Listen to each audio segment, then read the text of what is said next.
My brother stole all my money to buy a house, but when he invited the entire family to its inauguration, they discovered my name on the deed and I kicked them all out. It all started with a single click. Just one. The kind you do almost on autopilot when checking your bank account, more out of habit than actual concern. But that day, nothing was in order. My eyes locked on the screen, reading the balance over and over, as if staring at it might magically change it. Zero. Well, not exactly zero, but close enough to feel like the ground had just been ripped out from under me. At first, I thought it had to be a mistake, maybe a glitch in the system. I tried not to panic, closed the app, and opened it again. But no, it was still there, glaring at me like an accusation. My savings, the product of years of work, sacrifices, and countless nights saying no to things I really wanted so I could save, were gone. Just like that, and with them, any sense of security I had. Took a few minutes for my brain to catch up. I checked my transaction history, my hands trembling as I scrolled. What I found didn't calm me down. A large, unmistakable transfer sent directly to another account. The name linked to the transfer was all too familiar. Pedro Martinez. My brother. I felt like my head was going to explode. First came disbelief. Pedro. Can't be. There must be some kind of mistake. Maybe it's someone else with the same name. But no, it was him. I knew it.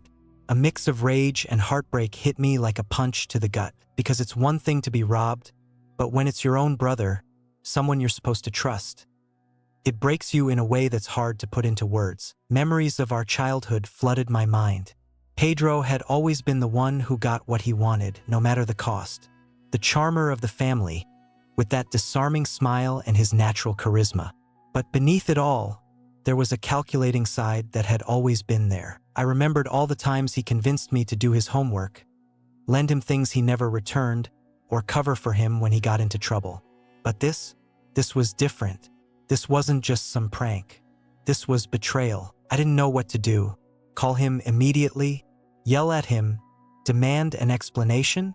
Part of me wanted to do exactly that, but another part, the colder, more strategic part, held me back. Something inside me whispered, "Not yet. You need to know more. You can't confront him without a plan." So instead of rushing into a fight, I took a deep breath and focused on figuring out what exactly he'd done with my money. The next day, fate decided I didn't need to investigate much. Pedro showed up at a family gathering, grinning like a cat that had swallowed a canary, and it didn't take long to figure out why. "I bought a house," he announced with all the confidence in the world, like he just climbed Mount Everest. My heart stopped for a second. The words echoed in my head as I struggled to keep my composure. A house? With what money? But I didn't need to ask. I already knew. The most absurd part was how he presented it, like he'd worked tirelessly for years to make it happen. "It's the result of a lot of hard work," he said, as the family showered him with praise. And there I was, sitting quietly, trying to contain the rage burning inside me. Not only had he stolen from me, but now he was using my money to play the hero in front of everyone. I felt trapped. I wanted to scream, to tell everyone what he'd done, but something held me back. As I watched him talk and soak up the congratulations, something clicked in my mind. This isn't over. But not here, not now. If I was going to expose him, I needed to do it the right way. I wasn't going to act impulsively. Pedro might have stolen from me, but I was going to take back what was mine. And then some. With that thought, I swallowed my anger and left the gathering, my head buzzing with plans. I knew Pedro was throwing a housewarming party to show off his new place. I knew the whole family would be there, ready to celebrate his accomplishment. And I knew that would be my moment, because if there's one thing I've learned about Pedro, it's this: the higher he climbs, the harder the fall. And I was going to make sure this one was spectacular. The days following the family gathering felt like walking a tightrope. On one hand, the anger was still there, simmering just beneath the surface. But on the other, the thought of exposing him the right way kept me focused.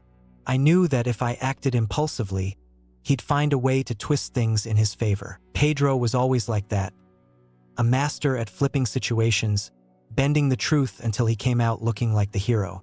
This time, I wasn't going to give him that chance. Luckily, Pedro handed me exactly what I needed. Just a couple of days later, word reached me.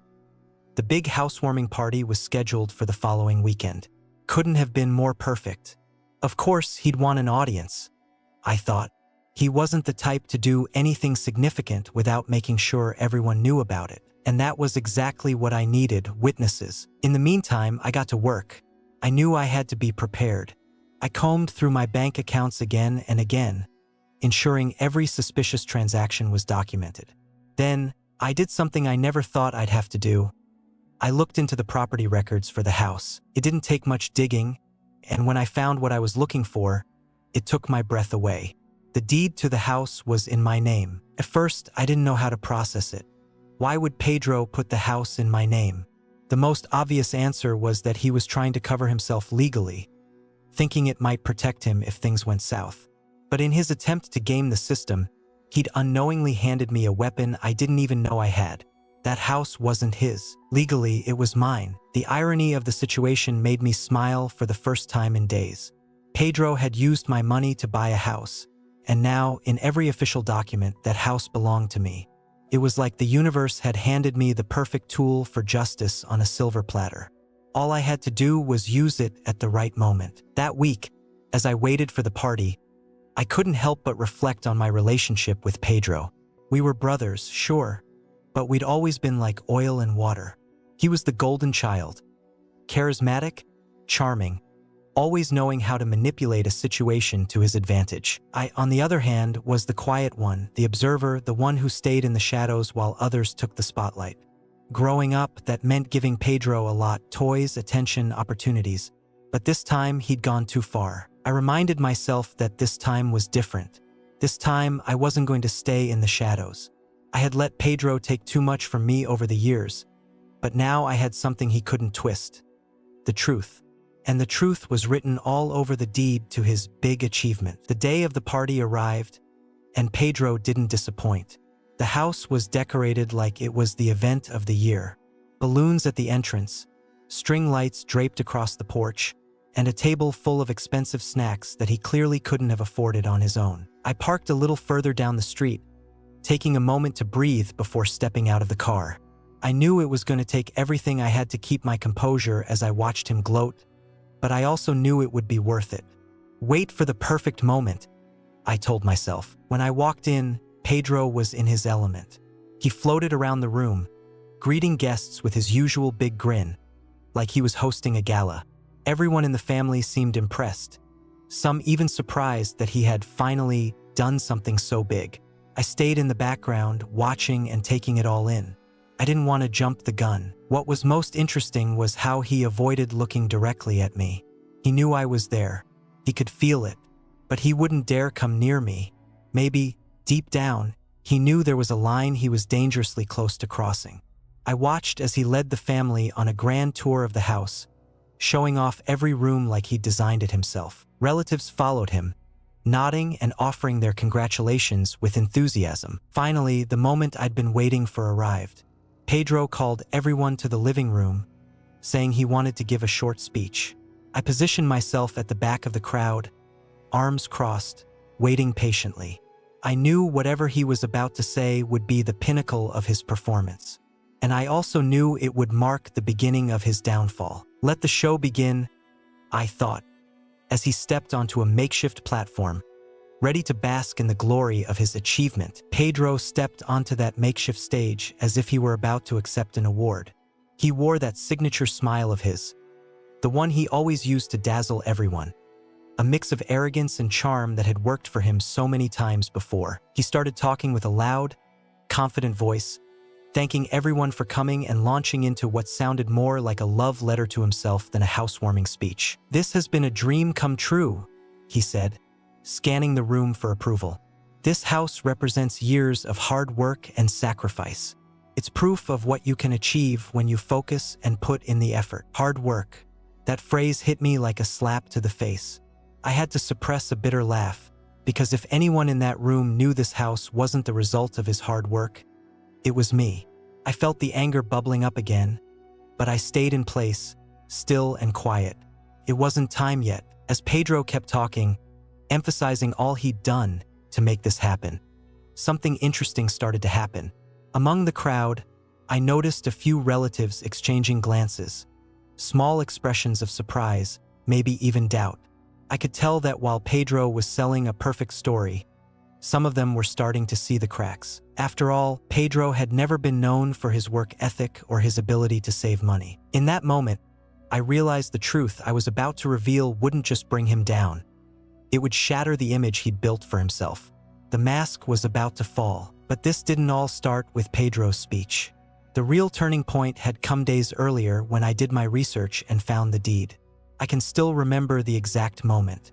I was sitting in my makeshift home office, poring over legal documents, when I saw my name. At first, I thought it had to be a mistake, but after double-checking multiple times, there it was.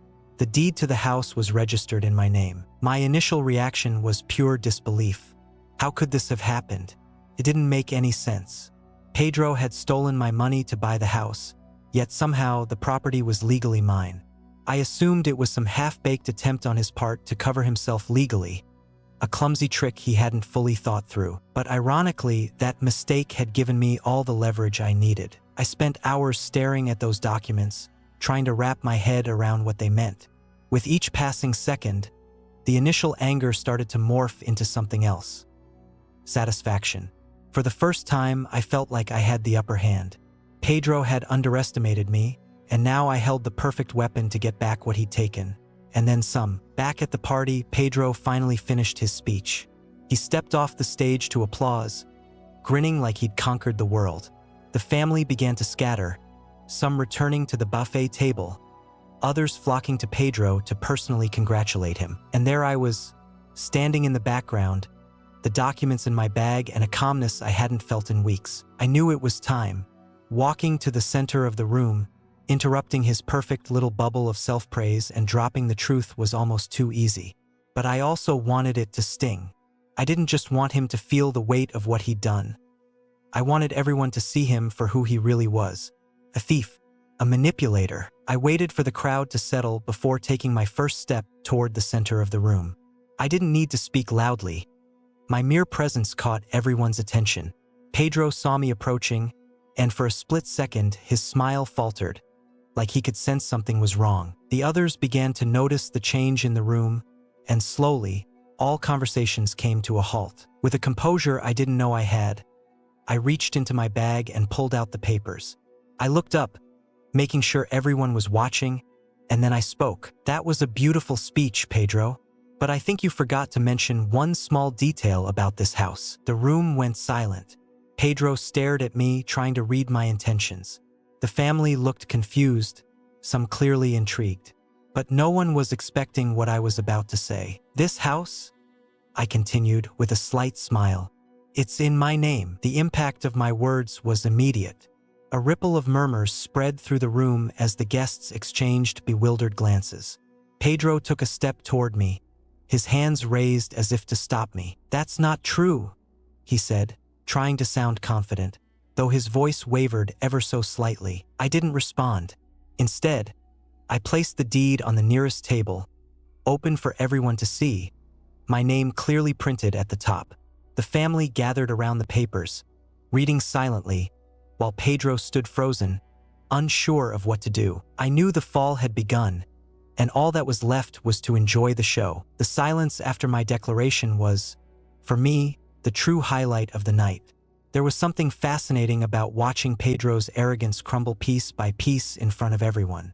The murmurs started to ripple through the room, hesitant at first, then growing louder, like a wave of questions and whispers. "What do you mean it's in his name? What's going on here? Pedro, is this true?" Pedro, who was usually quick with words, seemed to have lost all his ability to improvise. He opened his mouth, but all that came out was a stammering mess, as if he were trying to come up with an excuse on the spot. He attempted a nervous laugh, like this was all some kind of joke, but it quickly died in his throat when someone picked up the documents and read aloud. "It's true. It clearly says here the house is registered in, well, not Pedro's name." That sentence hit like a bomb. Some relatives turned to me, searching for answers, while others moved toward Pedro, demanding he explain himself. I stood my ground, watching the scene unfold like an audience member enjoying a performance. I wasn't going to say another word until it was absolutely necessary. This was his mess, and I had no intention of helping him clean it up. Eventually, Pedro seemed to regain a shred of composure, though his face was still pale. He stepped toward the center of the room, raising his hands like a man trying to calm an angry mob. "Listen, this is just a misunderstanding," he said, trying to sound confident, but his voice wavered enough to betray him. "Everything is fine. The house is mine, of course it is. What happened is—" He paused, searching desperately for a way out. "What happened is I wanted to do my brother a favor." A favor. I almost laughed out loud. A favor? After stealing my money, I crossed my arms and waited, knowing he couldn't keep up that story for long. And I was right. One of my aunts asked directly, "What kind of favor? Why is his name on the documents?" Pedro mumbled something about paperwork and legal complications, but no one seemed convinced. They all knew something wasn't adding up. After all, Pedro wasn't exactly known for doing favors without expecting something in return. The attention slowly shifted to me, and I realized it was my turn. I stepped forward calmly, and once again, the room fell into complete silence. When I spoke, my voice was steady but firm, every word measured. A favor. I said, locking eyes with Pedro. Interesting, because what I remember is something different. I remember someone draining my bank account without permission. Care to explain to everyone how that favor started with theft? The room erupted. The murmurs turned into gasps of shock, disbelief, and, in some cases, outright anger. Pedro raised his hands again, trying to regain control, but no one was listening to him anymore. They were too busy talking among themselves, and not all the comments were kind. "Theft?" someone asked. "Are you serious, Pedro?" Another added. Pedro tried to defend himself, throwing out vague excuses about misunderstandings and mistakes that made no sense at all. I stood there, watching him squirm as his confident facade crumbled in front of me. Finally, I raised a hand to silence everyone. The room quieted down again. "You don't have to believe me," I said, pointing to the documents on the table. "It's all here. The house is in my name because, at the end of the day, it was my money that was used to buy it. Pedro took what wasn't his and is now trying to cover it up with lies. But lies only go so far. And, well, I think we've reached the end of his." The blow landed. Pedro stood frozen, every word pushing him closer to the edge. The family didn't know what to say. Some looked at me with a mix of sympathy and embarrassment. Others glared at Pedro, clearly angry at being made fools of by congratulating him. "Is this true, Pedro?" my mother finally asked, breaking the silence. Her voice wasn't loud, but it carried a weight that left no room for evasion. She wanted the truth, and she wanted it now. Pedro didn't respond. He just stared at the floor, defeated. That was the moment I decided it was enough. I walked to the front door and opened it, the sound of the hinges cutting through the tense silence in the room. "The party's over," I announced, my voice calm but laced with satisfaction. "This is my house. If you want to keep celebrating, do it somewhere else. But not here." Some of the relatives began gathering their things quietly, avoiding eye contact. Others gave me an apologetic pat on the shoulder or murmured words of support, as if they felt partly responsible for the mess. Pedro was the last to move. He stayed rooted in the center of the room, frozen. When he finally looked up, our eyes met, but I didn't say a word. I simply gestured toward the door, and he got the message. When the door closed behind him, I stood alone in the house, the echoes of conversations and gasps still lingering in my ears. I had reclaimed what was mine, but it didn't feel like a victory, just a strange mix of relief and sadness. Pedro had lost much more than a house that night, and I had lost something I knew I could never get back: trust in him. When the door closed behind the last guest, the house fell into complete silence. I could hear the echo of my footsteps as I walked through the empty living room, passing the decorations Pedro had so proudly set up: deflated balloons, abandoned cups in corners, half-eaten plates of food, all remnants of the chaos of the night. The house was mine now, yes, but it didn't feel like a home. Not yet. I sank onto the sofa, still holding the documents in my hand, and closed my eyes for a moment. I had reclaimed what was mine. I had exposed Pedro in front of everyone. But I didn't feel victorious. There was something deeply unsettling about what had just happened. We were brothers, and while our relationship had always been riddled with friction and small betrayals, this time he had gone too far. He had broken something that might never be repaired. Sitting there, I couldn't help but let my mind wander back to our childhood. Growing up with Pedro had always been complicated. He was the one who always got the attention, the one who knew how to manipulate others to get his way. I was the one left on the sidelines, the one who gave in to avoid conflict. There were so many times Pedro convinced me to do things for him, always promising that this time would be different, that this time he wouldn't forget about me. I remembered the first time he borrowed money from me. I was about 17, and I'd spent an entire summer working to save enough for something I wanted: a guitar. Pedro came to me with that trademark smile of his, saying he had an urgent problem and would pay me back in a couple of weeks. He never did. That guitar never happened. I thought about all the times I had covered for him when he got into trouble, about how our mother would always say, "He's your brother. You have to take care of him." But who had been taking care of me? Who had cared about what I lost, what I sacrificed? That night, sitting alone in that empty house, those questions hit me harder than ever before. Of course, I knew I couldn't let myself get stuck in those thoughts. What was done was done. What Pedro had done couldn't be undone. But I could decide what came next.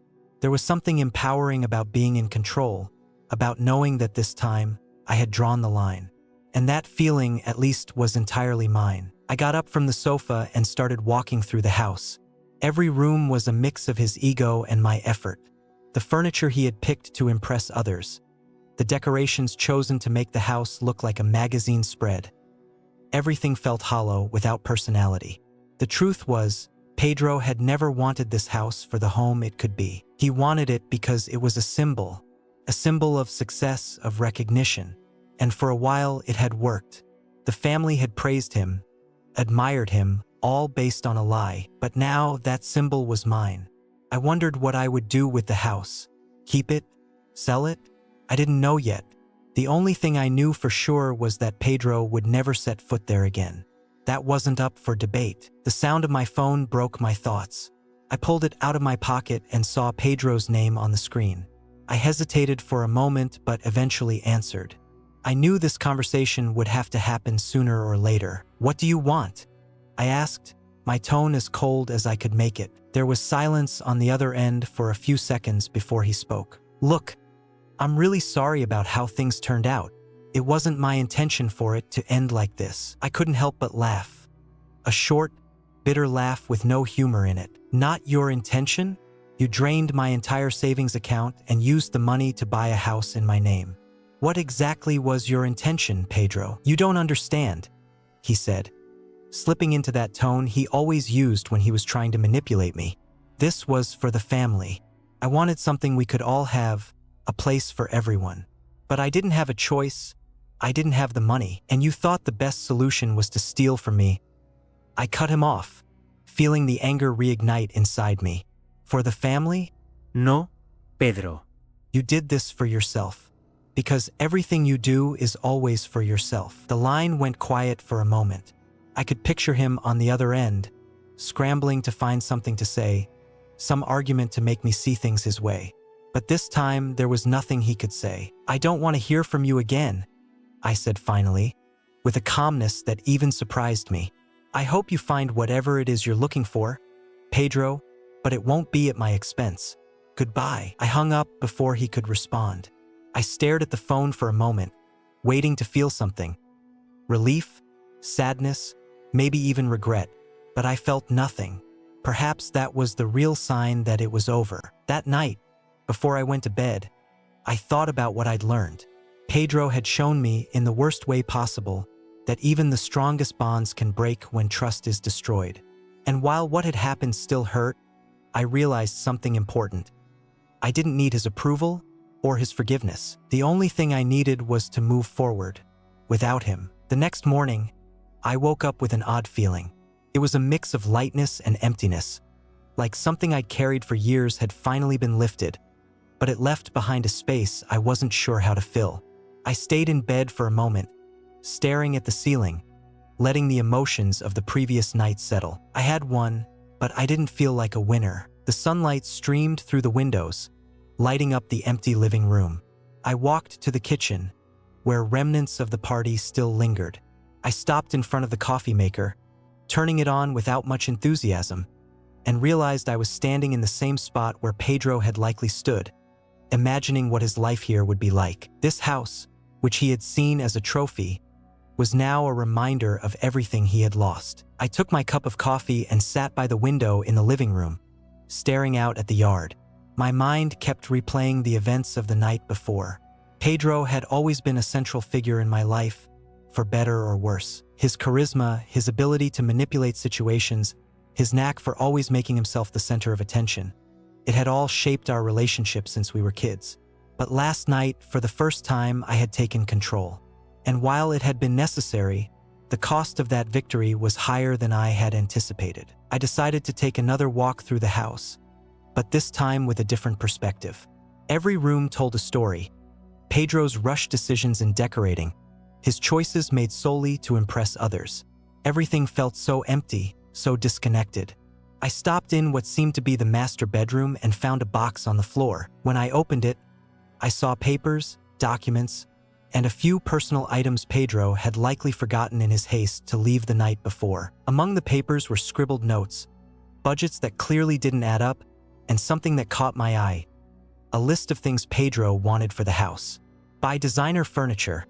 One line read, host the best housewarming party. Nowhere on the list was anything about family, about others, or about building a home. It was all for him, just him. I set the box aside with a mix of sadness and resignation. It was a perfect reflection of who Pedro had always been, self-centered and oblivious to the consequences of his actions. Later that day, while I was tidying up the house, my phone buzzed with a message. It was from my mother. I hesitated for a moment before opening it, knowing it was likely about what had happened the night before. "Can we talk when you have time?" it read. The simplicity of the message made me sigh. I knew my family was grappling with what had happened, and while many of them were on my side, the fact that Pedro was part of our blood made everything more complicated. I replied that yes, we could talk later. I knew I would eventually have to navigate the family dynamics this had stirred up, but not today. Today was for me. That afternoon, I went outside and sat under a tree in the yard, letting the fresh air clear my mind. I thought about what I wanted to do with the house. Sell it? Keep it? Start over here? The decision wasn't an easy one, but I knew I couldn't rush it. This house represented more than just bricks and walls. It was a symbol of what I had reclaimed and what I had lost. As I sat there, a thought began to form in my mind, something I couldn't ignore. Sometimes losing someone is the only way to find yourself. I had spent so much of my life trying to maintain a relationship with Pedro, trying to support him, to trust him, that I never stopped to think about what it was costing me. His betrayal, as painful as it was, had forced me to reevaluate who I was without him, without his shadow. That night, before going to bed, I walked through the house one last time. I touched the walls, noticed the details I had overlooked, and realized something important. While I hadn't chosen this situation, I now had the opportunity to decide what to do with it. This house didn't have to be a monument to what Pedro had done. Could be something more. Could be a new beginning. I went up to the master bedroom, where I had left a suitcase with my things, and lay down on the bed. For the first time in a long time, I felt a calm that didn't come from victory, but from acceptance. I knew it wouldn't be easy, that my relationships with my family would take time to heal, if they ever did, but I also knew I was ready to move forward. As I turned off the light, a small smile crossed my face. I had lost Pedro, but I had regained something far more valuable: myself. And so, this story comes to an end, full of unexpected twists, painful lessons, and a fresh start. But I want to hear from you. What would you have done in my place? Would you have taken control of the situation or just walked away? Do you think Pedro deserved a second chance? Leave your thoughts in the comments below. I'd love to hear your opinions and see things from your perspective. See you in the next story.